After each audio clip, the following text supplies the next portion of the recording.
Hey everyone, today I'm going to be showing you how to install a leveling kit on the front end of a Chevy Suburban. Now this Suburban here is an '02 model. First thing you need to do is get it up in there, get the wheels off so you can remove the lower shock mounts.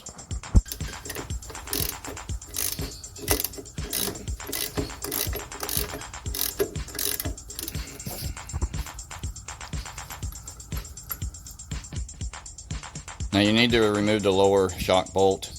Whenever you do that, put a jack underneath down here to lift the assembly up to release the tension off the lower bolt. Once you get it in the proper place, you should be able to pull it out pretty much by hand, or it'll make it a lot easier to pull it out.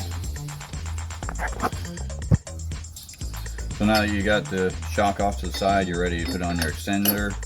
It doesn't really matter which bolt that you use to attach them to. Go ahead and bolt it back into place. I'm referring to either the new bolt that came with it or the original one. You're going to have to use one of them on the opposite side to mount the shock back to the extender. So just use a pry bar or something to lift the shock up until you have clearance to be able to slide it over the extender. Make sure that you turn the bottom of the shock to where it'll go around it. So once you get that up like that, go ahead and let it go down. Just like that. And then you'll need to reinstall the new bolt. Now, some vehicles, the arm ends up hitting and you got to put the bolt in first through the opposite side, because if you don't, they'll end up hitting out of the side that you're inserting the new bolt in. You just got to figure out which way is best for you. Every vehicle is different that I work on.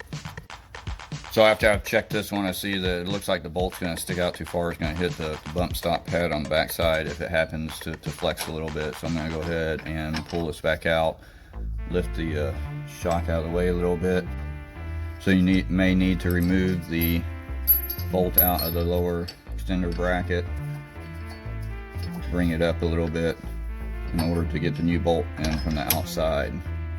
I just want to make sure that there's clearance back here and it doesn't hit the bump stop, so that it doesn't make a new squeak or a new hit sound as you're going down the road and trying to figure out where the noise is coming from. So once you have everything close to the correct position, and go ahead and start tightening stuff down. Make sure that nothing's binding anywhere. You can go ahead and release the tension on the shock.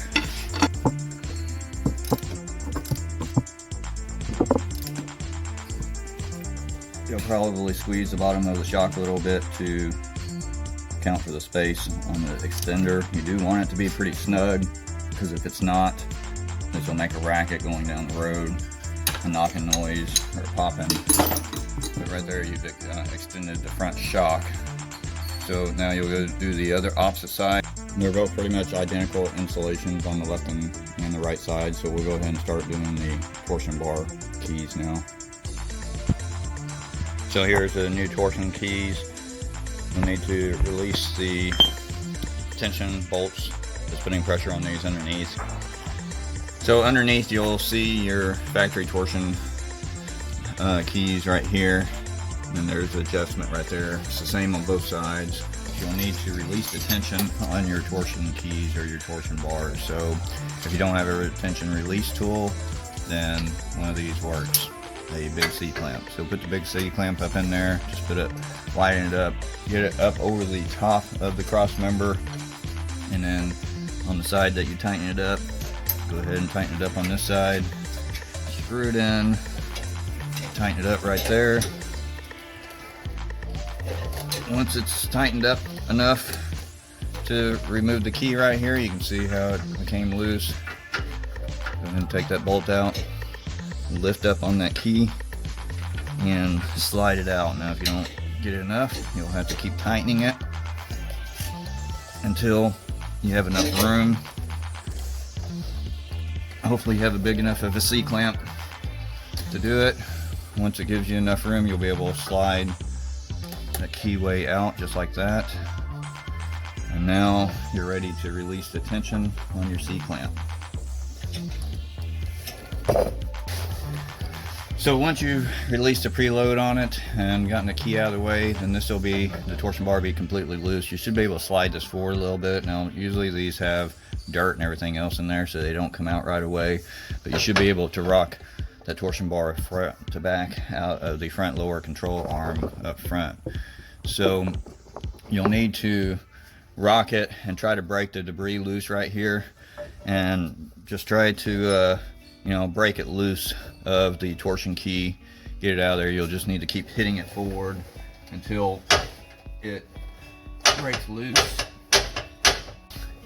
You may have to hit it with a hammer, try to break some of the rust or the dirt away. Stick you a pry bar up in there, try to get to the end of the torsion bar.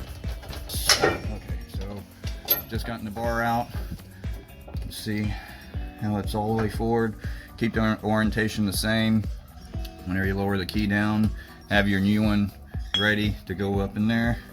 Put it in the same direction and go ahead and swap them out basically. Just take the old one out, put the new one in, slide the bar back into place. Slide it back just like that.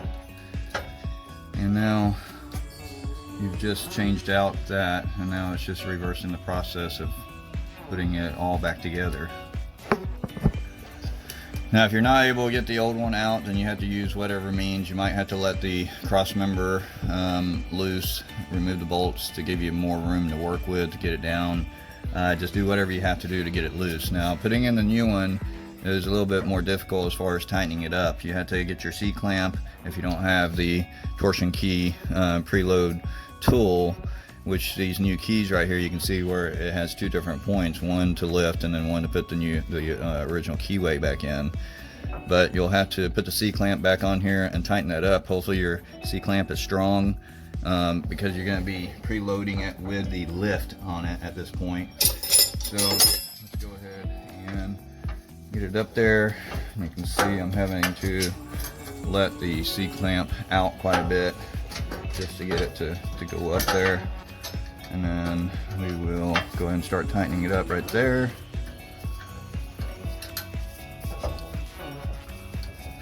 Just center the torsion key into, you'll see the molding mark on the top up there, and now you'll start tightening it up. Now be careful, because if this slips off, it can injure you, so you might want to get some safety glasses on so that you don't injure yourself. But you will need to tighten this up as much as possible, because you got to get this torsion key up high enough to get your wedge in there. So here you can see the different angles, you know, between the aftermarket and the factory.